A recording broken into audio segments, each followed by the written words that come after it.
ఒకసారి అనలాసురుడు అనే అసురుడు భూమిపై తీవ్ర హింసాచారం చేస్తున్నాడు. అతనికి ఒక ప్రత్యేక శక్తి ఉంది. ఎవరికైనా తన అగ్నిచూపు పడితే వారు బూడిదైపోతారు. దేవతలు ఋషులు కూడా అతనిని జయించలేకపోయారు. దేవతలు మహాగణపతిని ప్రార్థించారు. గణేశుడు యుద్ధానికి సిద్ధమయ్యాడు. కాని అనలాసురుడు తన అగ్నిశక్తితో గణేశుడిని కాల్చివెయ్యాలని ప్రయత్నించాడు. అప్పుడు గణేశుడు ఒకే ఊపులో అతనిని మింగేశాడు.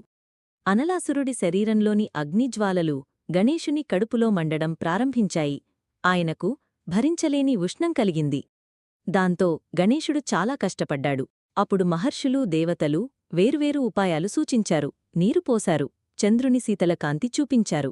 సర్పాలను ఆయన శరీరంపై చుట్టారు. కాని గణేశుని కడుపులోని వేడి తగ్గలేదు. అప్పుడొక సాధువు గరిక అంటే దర్భగడ్డిని సమర్పించాడు.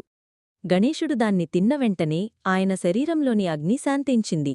అప్పటినుండి గణేశుడు గరికను అత్యంత ప్రీతితో స్వీకరించాడు.